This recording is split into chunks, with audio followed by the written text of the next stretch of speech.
Hello, Burnsville High School, and welcome to Chapter 26, Section 3, The Cold War at Home.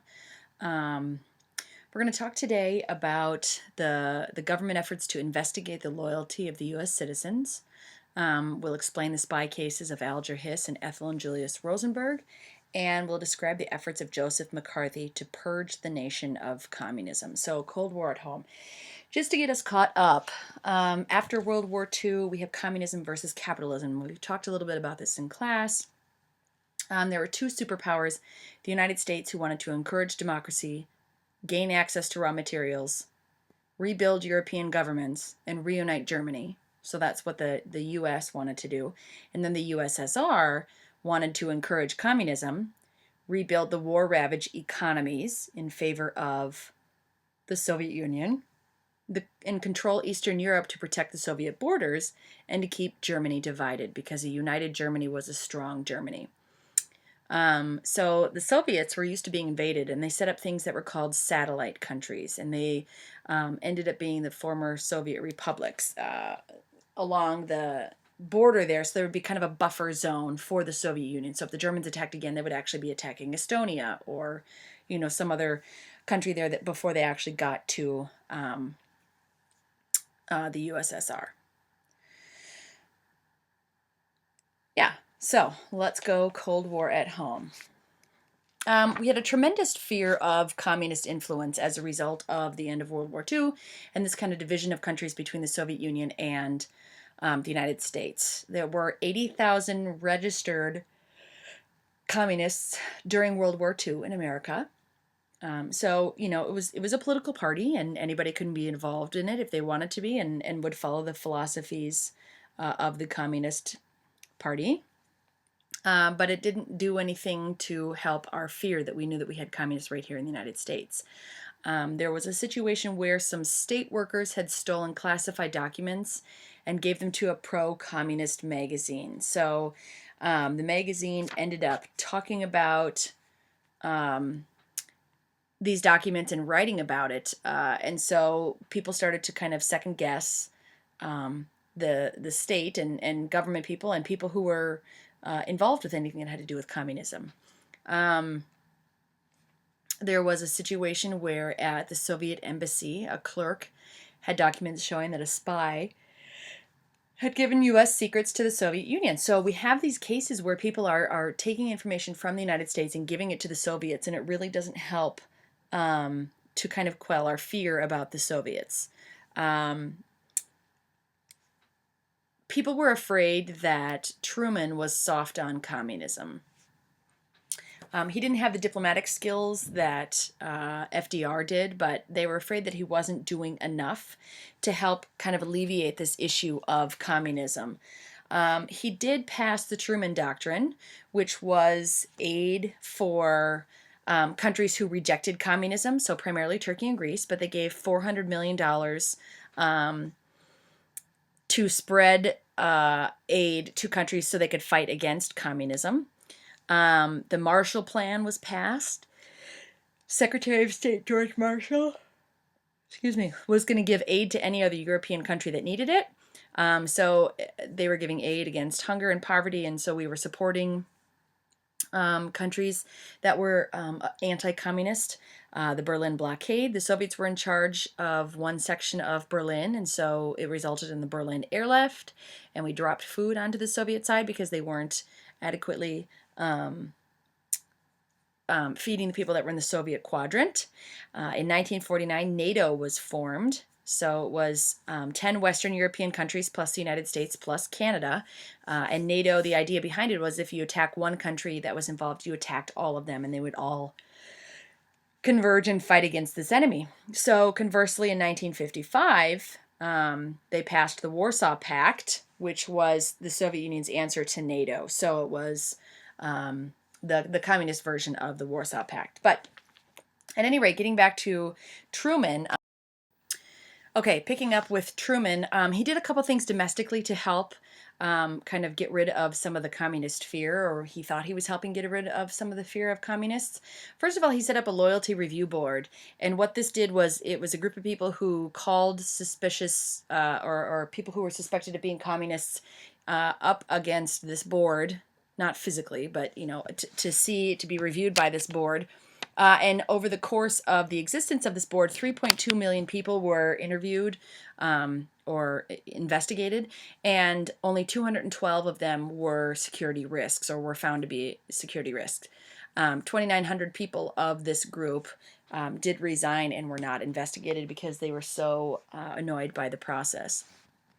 And then also, he set up the House Committee on Un-American Activities, which primarily focused on the Hollywood industry and the movie industry as a result of some pro-communist, pro-Soviet films being made in the 1940s, mostly because we were allies with the Soviet Union at the time, and so it did not seem that far off to have created videos supporting the Soviets and their cause, but they went after Hollywood actors and actresses, and there was a group that ended up calling themselves the Hollywood 10, and they did not cooperate, and because of this, they were blacklisted and kept out of other experiences and opportunities in Hollywood.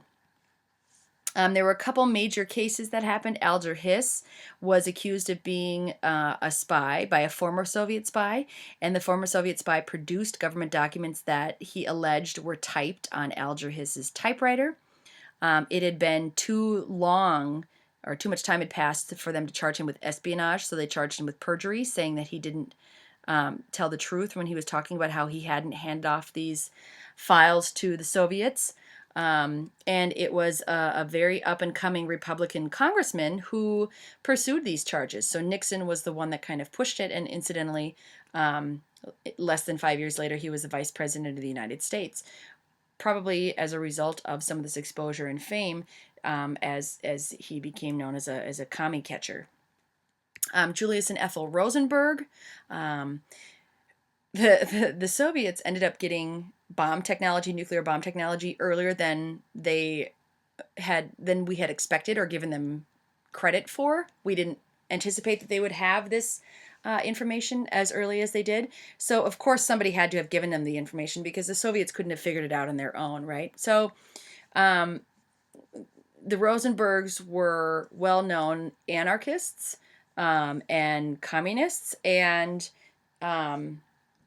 they were charged as a result of their action in the Communist Party. And someone they had been connected to, Klaus Fuchs, had given information to the Soviets and had been convicted of doing it. So they were connected to him.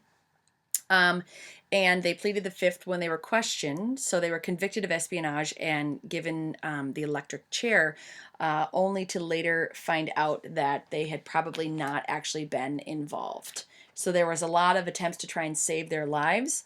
But unfortunately, we executed them before we gave them the ability to defend themselves, or to prove their innocence, I should say.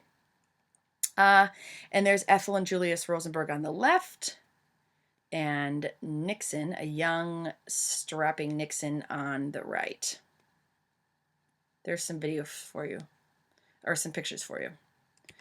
Okay, Joseph McCarthy was a senator from Wisconsin, and he was very ineffective. In his first 13 years in Congress, he didn't really do much, and he wanted to kind of make a name for himself in Congress. And so he went and said that he had names of communists who were not only in the government, but in the State Department and other government agencies. At first he said he had 57 names, then he said he had 81 names, then he said he had 205 names. They kept growing. And the Republicans kind of encouraged him so he could have kind of a leg up and have this kind of fodder on other people that were in the government. And initially he came out with people who were only in the Senate, because then he had legal immunity from slander. And slander is the idea that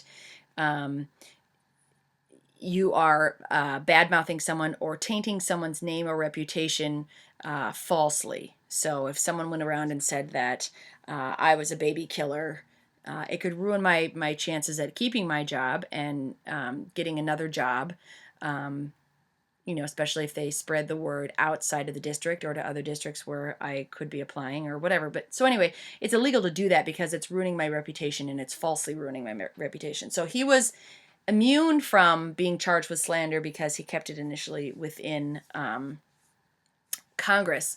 And then ultimately they ended up kind of just fizzling out. Because he made accusations against the army, and people were like, come on, this is just ridiculous and you're being silly. And he never really came up with any names and said anything. So he died shortly after all of this kind of came out, and ended up being just kind of an unsuccessful fizzle out of a senator. So it was bad. And lastly, here we have two countries that are racing. We are now in a physical race with the Soviet Union. They now have the atomic bomb technology. We have the hydrogen bomb and the atomic bomb, and they're getting the technology faster than we thought they were. So again, like I said, we clearly had been, someone had been giving them the information. Actually, we didn't have the H-bomb technology yet. So we were racing to kind of develop this new technology. We needed the advantage with the hydrogen bomb. It would be 67 times the amount of dynamite of Hiroshima, and Hiroshima had 1 million tons of TNT. So we started developing plans for it, and the Soviets were developing plans for it, and we knew it. We decided to have conversations with the Soviets and say that we would go to the edge. We would go to the brink. So brinkmanship was the idea that we were not afraid. We weren't going to back down. And we weren't afraid to go after the Soviets. At this time, Nikita Khrushchev, who came to power in Russia after Stalin, he led the Soviet Communist Party. After Stalin died, Khrushchev said, wow, that was a big mistake. Stalin was crazy. And it was the first time that anyone had spoken out publicly against Stalin, especially in a government role. So this is a big deal. And as a result of this, some of the satellite nations that were there, that were kind of the buffer for the Soviet Union, started to break away, because they said, yeah, if Stalin was so crazy, he shouldn't have taken over our country. So we're going to go and break free. Sputnik ends up in space before we do. So we're upset by that, because we now feel like we're losing the space race. Well, we did. We lost it. And it encourages in U.S. schools, it encourages the development of math and science programs to kind of help get people interested in this space race and technology that will help us against the Soviets.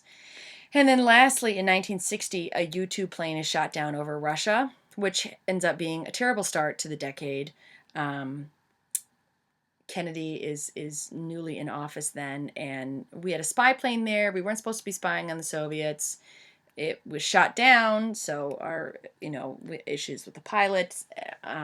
So it just was really, really bad. So we have things that we would like to accomplish. The Soviets have things they would like to accomplish, and we're really just kind of racing to try and contain communism and spread anti-communism or democracy. So yeah. Cold War at home. That's what's going on. People are living in fear of the Soviet Union. Okay. Talk to you soon.